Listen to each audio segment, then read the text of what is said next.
സമുദ്രമാർഗം ഇന്ത്യയിൽ ആദ്യമായി എത്തിയ യൂറോപ്യൻ സഞ്ചാരിയാണ് വാസ്കോഡ ഗാമ. 1497 ജൂലൈ 8-നാണ് ഗാമയുടെ സംഘം കേരളത്തിലേക്കുള്ള യാത്ര ആരംഭിക്കുന്നത്.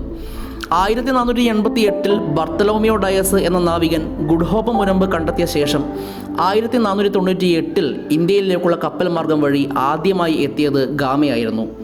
ഗാമയുടെ ഒന്നാം വരവിന് ശേഷം കബ്രാൾ, ജാവോഡ നോവ തുടങ്ങിയവരെല്ലാം കേരളത്തിൽ എത്തുകയുണ്ടായി. എന്നിരുന്നാലും ലോക നാവിക ചരിത്രത്തിലെ എക്കാലത്തെയും നായകൻ തന്നെയായിരുന്നു ഗാമ. എന്നാൽ ലോകം വാഴ്ത്തുന്ന ഈ ഹീറോയ്ക്ക് ഭീതി ഉളവാക്കുന്ന മറ്റൊരു ക്രൂരൻ വില്ലൻ്റെ മുഖം കൂടി ഉണ്ടായിരുന്നു. അദ്ദേഹം ചെയ്ത ക്രൂരതകളിൽ ഏറ്റവും നടുക്കുന്ന ഒരു ചരിത്ര സത്യമാണ് ഇന്ന് ഇവിടെ നമ്മൾ പറയാൻ വേണ്ടി പോകുന്നത്. കബ്രാൾ മടങ്ങി വരുന്നതിന് താമസം നേരിട്ടപ്പോൾ ജാവോഡോ നോവയുടെ നേതൃത്വത്തിൽ 4 കപ്പലുകളടങ്ങിയ സംഘത്തെ പോർച്ചുഗൽ രാജാവ് കേരളത്തിലേക്ക് അയച്ചിരുന്നു. കൊച്ചിയിലെത്തിയ നോവയ്ക്ക് അവിടുത്തെ കമ്പോളത്തിൽ തണുത്ത സ്വീകരണമാണ് ലഭിച്ചത്. പറങ്കികളുടെ ചരക്കുകൾക്ക് പകരമായി കുരുമുളകും ചുക്കും മറ്റും കൊടുക്കുവാൻ നാട്ടുകാർ തയ്യാറായില്ല. ഗാമയും കബ്രാളും ഉണർത്തിവിട്ട വമ്പിച്ച പ്രതീക്ഷകൾക്ക് പോറലേൽപ്പിക്കുന്നതായിരുന്നു നോവയുടെ അനുഭവങ്ങൾ. പക്ഷേ ഈ പ്രതിബന്ധങ്ങൾക്ക് മുന്നിൽ മുട്ടുകുത്തുന്നവരായിരുന്നില്ല പറങ്കികൾ.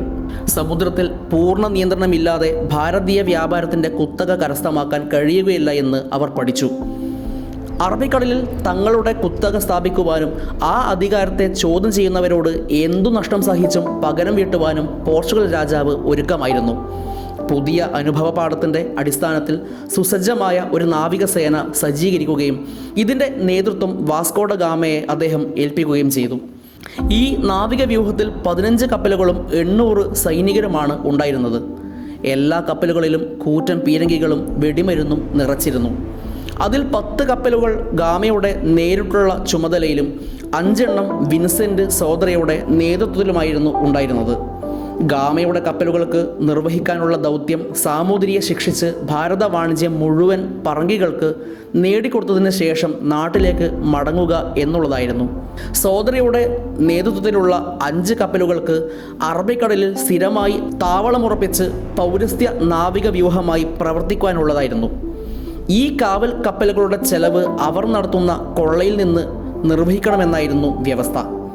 ഭാരതം, പേർഷ്യ, അറേബ്യ എന്നീ സമുദ്രങ്ങളുടെ അഡ്മിറലായി 1502 വീണ്ടും തിരിച്ചെത്തിയ വാസ്കോഡ ഗാമ തികച്ചും ഒരു ക്രൂര മനോഭാവത്തോടു കൂടിയായിരുന്നു മടങ്ങി വന്നത്. ചരിത്രാതീത കാലം മുതൽക്ക് അഭംഗുരമായി നടന്നു പോന്ന ഭാരതത്തിൻ്റെ കടൽ വ്യാപാരത്തിന് പറങ്കികൾ കളങ്കം ചാർത്തി. ഗാമ മലബാർ തീരത്ത് നടത്തിയിട്ടുള്ള ക്രൂരമായിട്ടുള്ള പല കാര്യങ്ങളും ചരിത്രം അന്നേ വരെ കണ്ടതിൽ വെച്ച് ഏറ്റവും ഭയാനകമായിരുന്നു. അതിൽ ഒന്ന്, മക്കയിൽ നിന്നും വന്ന ഒരു മുസ്ലിം കപ്പൽ ഏഴിമലയ്ക്കടുത്ത് വെച്ച് പറങ്കികൾ തടഞ്ഞു നിർത്തി. മക്ക കപ്പലിൽ ധാരാളം സമ്പത്തുണ്ടായിരുന്നു. കോഴിക്കോട്ടെ ഒരു പ്രധാന ധനികരും മൊത്ത കച്ചവടക്കാരനുമായ കോജ കാസിമിൻ്റെ സഹോദരൻ്റേതായിരുന്നു കപ്പൽ. കോഴിക്കോട്ടെ മുസ്ലിം വ്യാപാര പ്രമുഖൻ്റേതാണ് കപ്പലെന്ന് കേട്ട മാത്രയിൽ അതിക്രമിച്ച് കൊള്ള ചെയ്യാൻ ഉത്തരവിട്ടു. പ്രസ്തുത കപ്പലിൽ ഹാജിമാരും സ്ത്രീകളും കുട്ടികളുമടക്കം 400-ൽ താഴെ തീർത്ഥാടകരും അളവറ്റ സമ്പത്തും ഉണ്ടായിരുന്നു. ഈ സമ്പത്തത്രയും വിട്ടുകൊടുക്കാമെന്നും തങ്ങളുടെ ജീവൻ മാത്രം രക്ഷിച്ചാൽ മതിയെന്നും തീർത്ഥാടകർ ഹൃദയം നൊന്ത് അഭ്യർത്ഥിച്ചു. രക്തദാഹിയായ ഗാമ കുലുങ്ങിയില്ല. ഈജിപ്തിലെ സുൽത്താൻ്റെ സ്ഥാനപതിയായ ജാവേർ ബേഗും കപ്പലിലുണ്ടായിരുന്നു. ജാവേർ ബേഗും കപ്പലുടമയും ചേർന്ന് അവസാനമായി ഒരു ശ്രമം കൂടി നടത്തി നോക്കി.